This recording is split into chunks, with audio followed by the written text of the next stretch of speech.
नमस्कार बच्चों।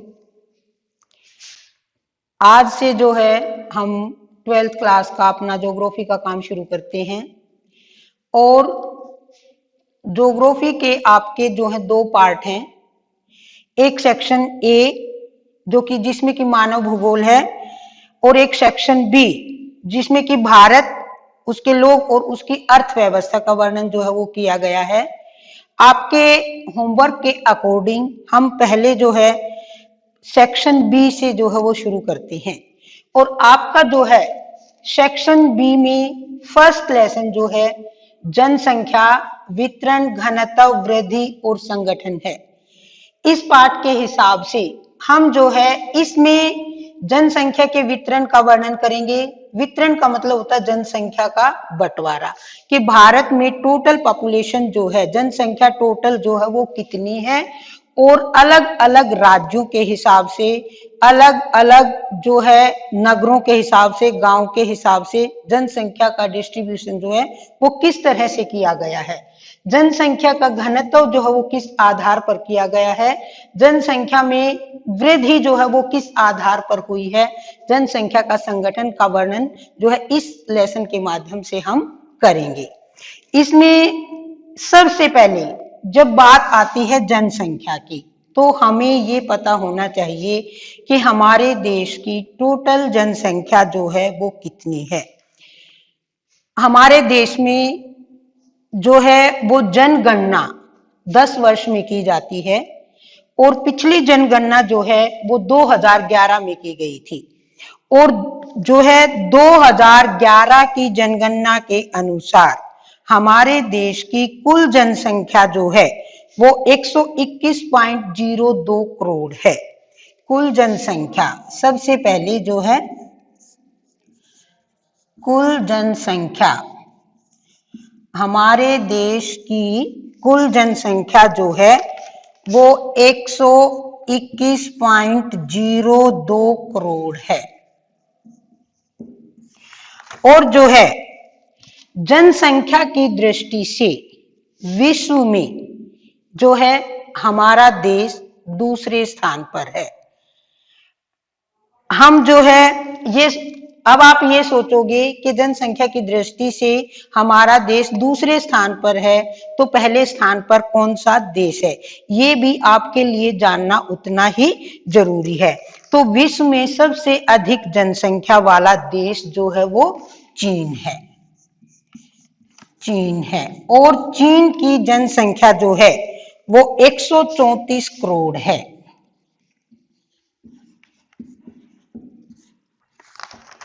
तो जनसंख्या की दृष्टि से आपको पता लग गया कि हमारा देश जो है वो दूसरे स्थान पर है, पहले स्थान पर चीन है।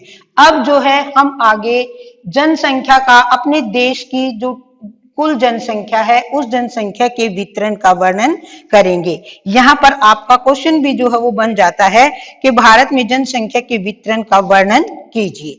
जब हम जनसंख्या का जो है वितरण का वर्णन करने लगते हैं तो हमें पता लगता है कि भारत में जनसंख्या का वितरण जो है वो असमान है। असमान का मतलब क्या है कि एक जैसा नहीं है। भारत में जनसंख्या जो है वो क्षेत्र में, हर क्षेत्र में के हिसाब से, राज्य के हिसाब से जो है वो एक जैसी नहीं है। पूरे भारत में कहीं पर जनसंख्या अधिक है और कहीं पर जनसंख्या कम है। उसी कारण से कहा जाता है कि भारत में जनसंख्या का वितरण जो है वो असमान है। जनसंख्या के वितरण के असमान का कारण है कि प्राकृतिक और आर्थिक विषमताएं।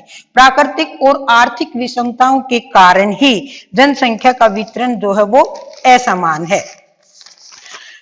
अब जो है जनसंख्या के वितरण को जो है अलग अलग आधारों पर विभाजित किया जाता है।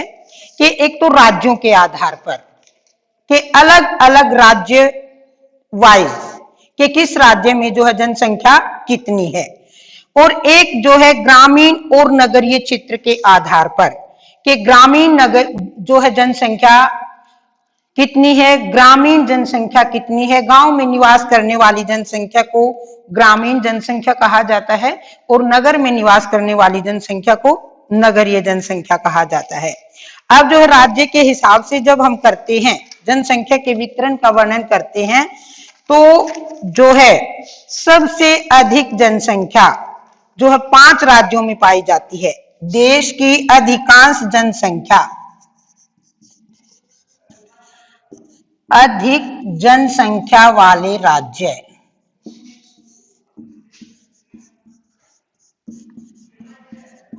आधे से अधिक जो है जनसंख्या 5 राज्यों में जो है वो निवास करती है। उत्तर प्रदेश, महाराष्ट्र, बिहार,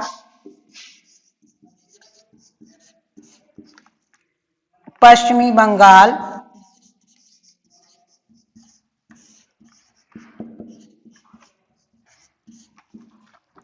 और आंध्र प्रदेश। इन 5 राज्यों में भारत की आधे से अधिक जनसंख्या जो है वो निवास करती है। जिस प्रकार से अधिक जनसंख्या वाले राज्य हैं उसी प्रकार से कम जनसंख्या वाले राज्य भी हैं, और उनमें सबसे कम जनसंख्या वाला राज्य जो है वो सिक्किम है। सिक्किम राज्य में भारत की सबसे कम जनसंख्या होती है।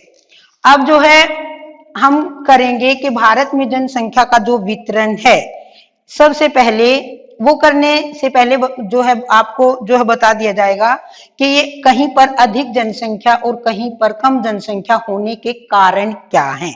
जनसंख्या के वितरण को प्रभावित करने वाले कारक।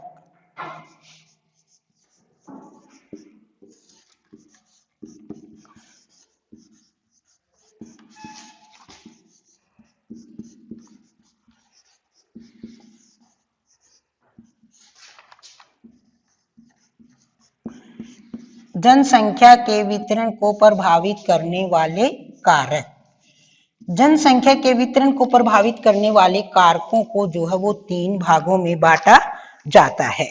नंबर 1 भौतिक कारक,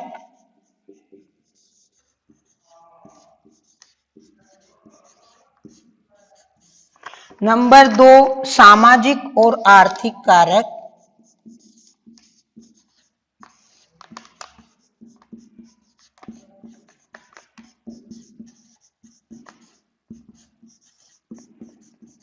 और नंबर 3 जनांकीय कारक।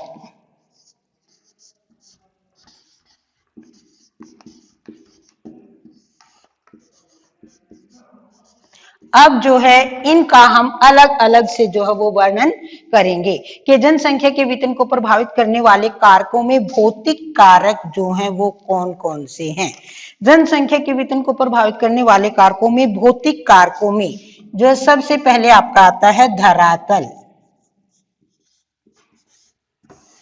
फिर आपकी आती है जलवायु, फिर आपकी आती है मिट्टी,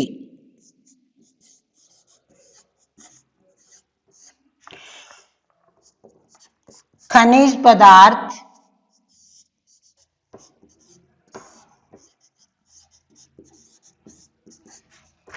और नदियां और जल प्राप्ति।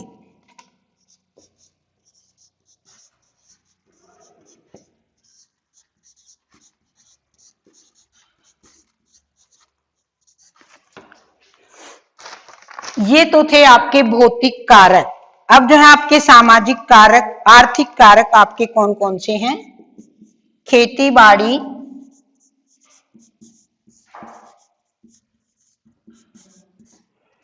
उद्योग,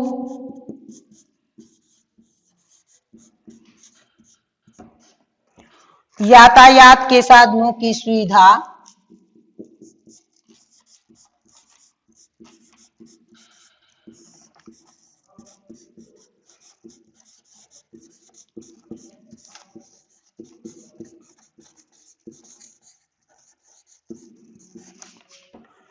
और नगरीय विकास।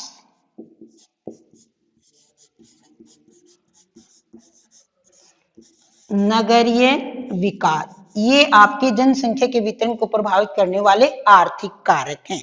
फिर है आपके जनांकीय कारक। जनांकीय कारक में आपके जो है जनसंख्या के वितरण को प्रभावित करते हैं जन्म दर, मृत्यु दर और जो है प्रभाव। अब जो है हम इनका थोड़ा विस्तार से वर्णन करेंगे कि जनसंख्या के वितरण को प्रभावित करने वाले भौतिक कारकों में कौन कौन से कारक आते हैं। भौतिक कारकों में आपका जैसे कि मैंने बताया, सबसे पहले जो है धरातल। धरातल के आधार पर जनसंख्या का वितरण कैसे भिन्न होता है कि जहां पर धरातल जो है वो समतल होता है वहां पर जनसंख्या जो है वो अधिक निवास करती है।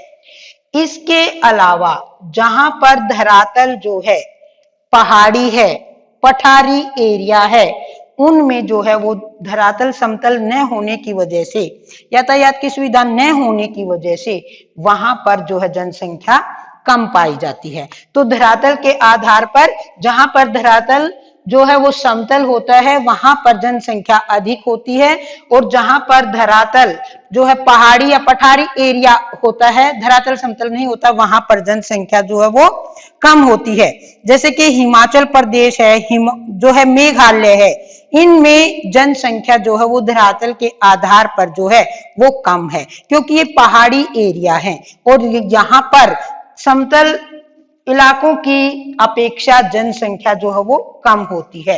नेक्स्ट आपका पॉइंट आता है जलवायु। जलवायु भी जो है वो जनसंख्या के वितरण को काफी मात्रा में प्रभावित करती है।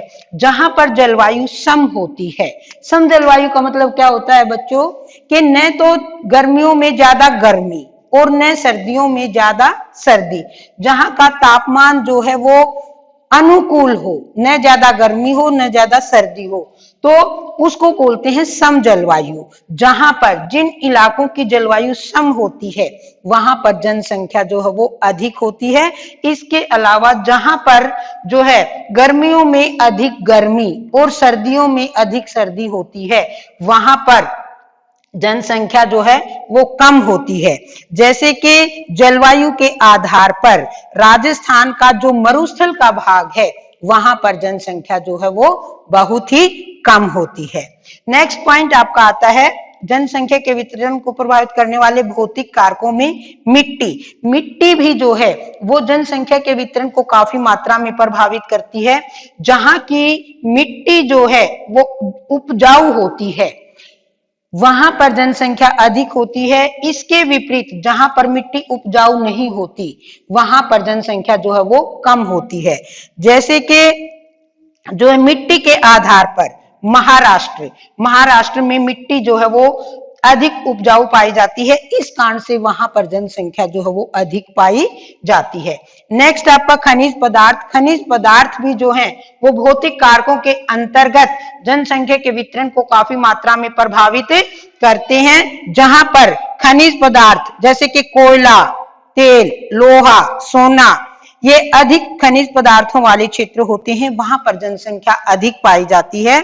जैसे कि जो है जमशेदपुर, जिन इलाकों में खनिज पदार्थ अधिक पाए जाते हैं वहां पर जनसंख्या अधिक होती है।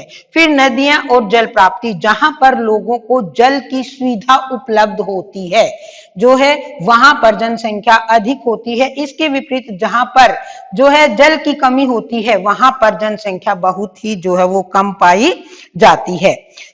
इसके अलावा अब जो है जनसंख्या के वितरण को प्रभावित करने वाले आर्थिक कारक आपके आ जाते हैं, और आर्थिक कारकों में आपका सबसे पहले आता है खेती बाड़ी, जो कि लोगों का मुख्य व्यवसाय है। क्योंकि भारत में अधिकतर जनसंख्या, जब हमने वितरण के आधार पर जनसंख्या का मतलब डिस्ट्रीब्यूशन किया था तो ये भी बताया था कि जनसंख्या का वितरण जो है वो ग्रामीण और नगरीय क्षेत्रों में भी किया जाता है। तो भारत की अधिकतर जनसंख्या जो गांव में निवास करती है उन लोगों का मुख्य व्यवसाय जो है वो कृषि करना है, और उसमें खेती बाड़ी है। जहां पर खेती बाड़ी के लिए अनुकूल सुविधाएं होती हैं, जहां पर जलवायु अनुकूल होती है, वहां पर जो है जहां पर जो है लोगों का मुख्य व्यवसाय कृषि होता है, वहां पर जनसंख्या जो है वो अधिक मात्रा में पाई जाती है। उत्तरी मैदान में जो है अधिक जनसंख्या है, जहां आधुनिक अधिक उपज वाली फसलों के कारण पंजाब आदि राज्यों में अधिक जनसंख्या जो है पाई जाती है। लोगों का मुख्य व्यवसाय वहां पर कृषि करना होता है। नेक्स्ट आपका आ जाता है आर्थिक कारकों में उद्योग, जहां पर उद्योग धंधे अधिक मात्रा में होते हैं, उद्योग धंधों के आधार पर लोगों को रोजगार मिलता है, तो वहां पर जो है जनसंख्या अधिक मात्रा में होती है।